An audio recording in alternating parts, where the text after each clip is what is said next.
c'est l'heure du grand format de l'actualité sur la télé Pacifique. En voici le sommaire.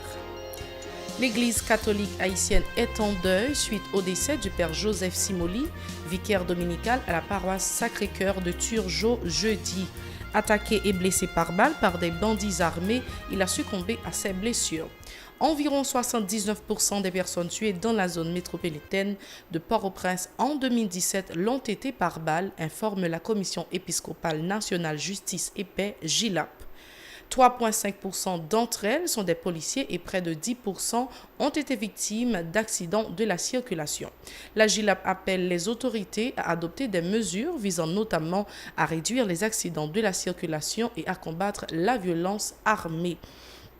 La tenue de la 47e Assemblée parlementaire paritaire de l'ACPUE en Haïti cette semaine a généré environ 3 millions de gourdes pour l'économie nationale, se réjouit le bureau de l'ACP en Haïti.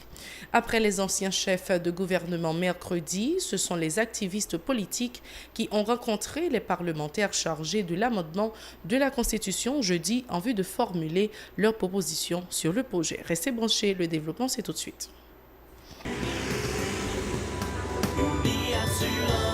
Si vous voulez assurer vie, nous ne sommes pas dans la tête.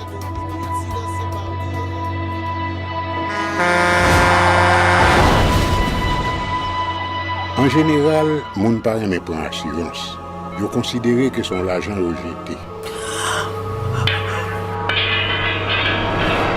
Et pourtant, l'argent assurance te doué dans budget ou à côté l'argent kayak, l'argent manger. Li là pour les deux traverser un mauvais pas.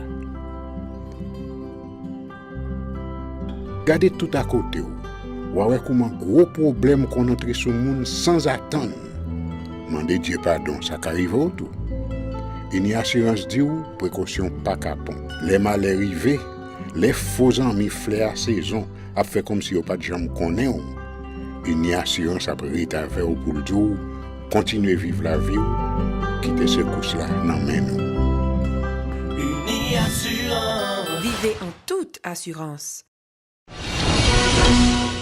Merci d'être encore des nôtres pour les détails de ce journal. Une note triste pour ouvrir ce journal. L'Église catholique haïtienne est en deuil suite au décès jeudi du père Joseph Simoli, vicaire dominical à la paroisse Sacré-Cœur de Turgeau.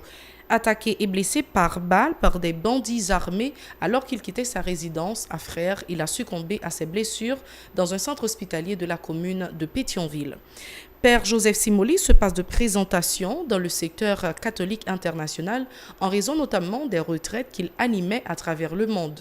Il était aussi très apprécié des fidèles catholiques, particulièrement pour sa facilité à conduire de beaux moments d'adoration et des sessions de prière spéciales pour des croyants en difficulté. Ces sermons, notamment lors de neuvaines dans plusieurs paroisses du pays et des différentes éditions du Congrès du renouveau charismatique, sont jugés profonds et réconfortants par de nombreux fidèles. 418 cas de violence ont été enregistrés dans la zone métropolitaine de Port-au-Prince durant l'année 2017, selon un rapport produit par la Commission épiscopale nationale justice et paix, GILAP. Le responsable de l'observation pour la GILAP, Apollon Rovelson, informe que 330 personnes ont été tuées par balle, 41 autres victimes d'accidents de la circulation et 33 lynchées. Les causes de 9 autres cas demeurent inconnues. Monsieur Rovelson a aussi ajouté que 15 policiers figurent dans ce bilan. Écoutons Apollon Rovelson. Pour année, la commission a observé 418 cas victimes de violence. Là-dedans, nous avons 330 tués par balle, 41 décès tragiques à travers des accidents et 33 lynchés, personnes lynchées et 9 causes inconnues. Dans le bilan, nous observons 15 policiers qui mourent seulement pour la zone métropolitaine de Port-au-Prince. À travers l'observation, il y a 2 cas qui ont attiré l'attention au cours de l'année. Il s'agit d'une fillette en bas âge qui va à l'école, c'est sur la route Rail Carrefour. Et puis au petit matin, maman l'avait sous moto. C'est mon ça dans virage à moto, en machine qu'elle est mourir. C'est très grave. C'était très dur à accepter. Deuxième cas, il s'agit de ce monsieur-là qui mourit dans des conditions vraiment terribles. Il s'agit de Auril Derilus. Auril Derilus, c'est un bouquiniste qui t'a vendu sur les trottoirs de Pétionville. Et que un beau matin, les agents de la mairie, yo pour chasser, yo étaient partis à la pratique. C'était une véritable chasse à l'homme contre les marchands ambulants à travers les trottoirs. Eh bien, à bout portant, agent de sécurité mairie Pétionville, yo tué monsieur ça avec un 12. C'est vraiment inacceptable pour qu'on traite les gens dans condition ça aller arriver même dans atteindre une ville comme personne. De son côté, la directrice nationale de la Commission épiscopale nationale justice et paix, JILAP, Jocelyne Collat-Noël, invite l'État à prendre des mesures pouvant réduire notamment les accidents de la circulation en sécurisant le transport terrestre en Haïti, surtout celui des enfants, et aussi combattre la violence armée dans la zone métropolitaine. Jocelyne Collat-Noël était au micro de Nancy Constant et David Mercieuse. Pour répondre à la situation explosive dans le pays, Commission justice et la paix demandé pour le gouvernement créer bonnes conditions pour capable gagner un dialogue sincère entre acteurs politiques pour empêcher le pays à tomber dans une violence qui sont pareille.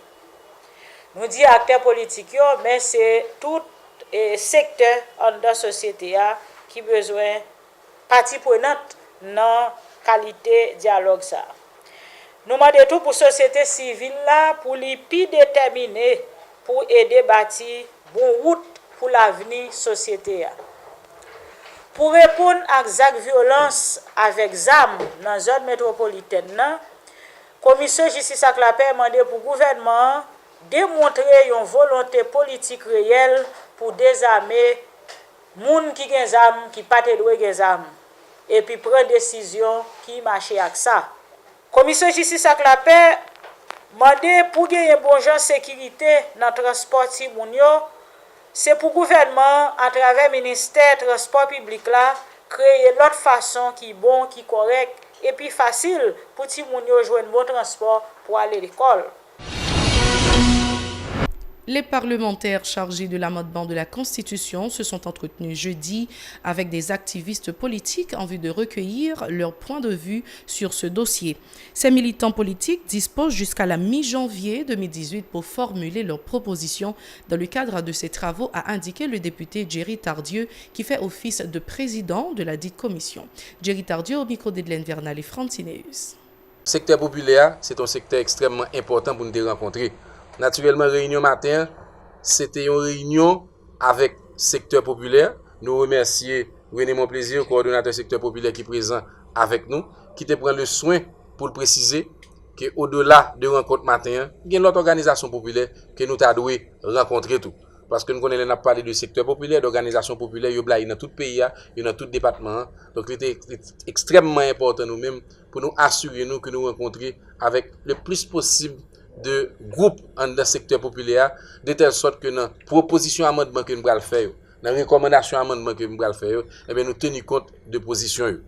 La rencontre était très intéressante parce qu'il y a une recommandation qui fait, il y a une idée qui brasse et nous prenons note. Et nous demandons nous un petit délai en plus. Nous connaissons un délai jusqu'au 31 décembre 2017 pour nous recevoir tout document écrit de tout secteur.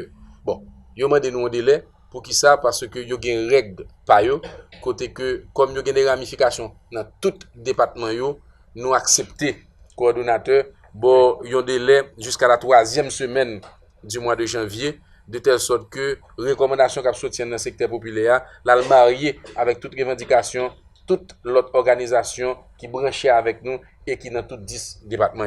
L'activiste politique René Monplaisir se dit satisfait de son entretien avec la commission à laquelle elle préconise la mise d'une structure qui sera chargée de la gestion des forêts d'Haïti. Les deux parties ont aussi abordé la question de la cohabitation entre le Premier ministre et le Président de la République. Écoutons ces déclarations. La commission de travail dans la section communale Yoto. Je me dis pour exemple, je dis problème en député Pétionville, il n'y a pas forcément le même problème avec un député qui vit en Sapit.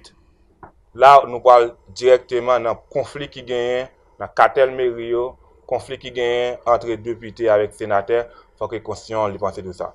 Tu as parlé tout de situation paysanne qui lague pour compte et nous demandons faut que nous réfléchissions de une police à 3 niveaux. Une police à 3 niveaux parce que il y a des commissariats dans le pays où il y a un grand policier.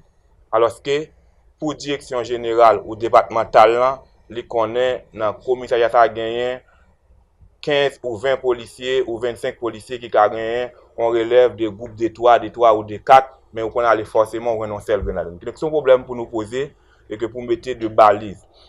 Et nous te parlé tout, j'en dis sur problème cohabitation qui gagne entre un premier ministre avec le président, que nous te demandé pour qui ça depuis la campagne que le président pas qu'à tout dit qui est qui pourra le premier ministre. Mais pour qui ça? Tout un conflit entre deux mondes et qu'on a un conflit tout entre monde qui supporte un président à un premier ministre, qui vient, par exemple, le président en Haïti n'a fait campagne. Et puis 2 mois après l'élection, où on ne pas de chambre dans la campagne là, il vient paraître comme premier ministre et c'est lui-même qui vient premier ministre. Déjà, il y a un gros problème dans le gouvernement. La structure Afrique-Caraïbes-Pacifique Union européenne envisage d'organiser la 47e assemblée de l'ACP et la 35e session de l'ACP-UE en Bulgarie, a annoncé jeudi le président de son bureau en Haïti, le député Price Cyprien. Le parlementaire s'est réjoui du bon déroulement de la dernière rencontre de ses collègues à Pétionville du 13 au 20 décembre. Le député Cyprien a indiqué que la tenue de la réunion des parlementaires de l'ACP-UE a généré environ 3 millions de gourdes pour l'économie nationale. Écoutons ses propos. Nous travaillons sur un pile thématique, et particulièrement nous travaillons sur question esclavage en Libye, nous travaillons sur question esclavage en Mauritanie, nous travaillons sur question la sécurité à travers les États ACP et l'Union européenne. Nous travaillons sur question réchauffement climatique là, pas oublier que après les accords de Paris et nous avons signé COP21, COP22 et COP23 qui prévoit un fonds pour aider les petits États insulaires qui sont en difficulté à cause du réchauffement climatique là. Nous connaissons Haïti identifié comme un pays qui est plus vulnérable dans la question réchauffement climatique là. Donc Haïti doit participer dans fonds ça. C'est de droit que fonds ça nous doit participer là-dedans pour permettre reconstruction pays.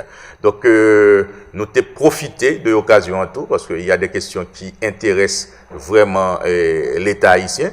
Question choléra, nous connaissons que choléra a été finalement identifié que c'est Nations Unies qui viennent avec elle.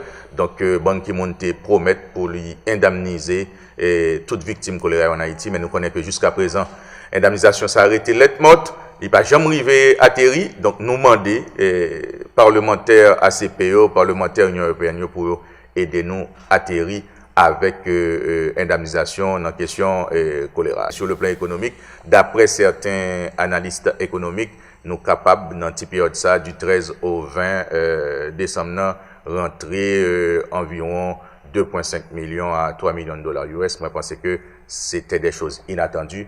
Dans la même veine, le vice-président de la CPUE en Haïti, le député Jean-Wilder Jean, a également salué la dernière session de ses collègues en Haïti. Il a profité de l'occasion pour annoncer que la majorité des commissaires ont signé le rapport relatif au dossier des candidats pour représenter le Parlement au Conseil électoral permanent.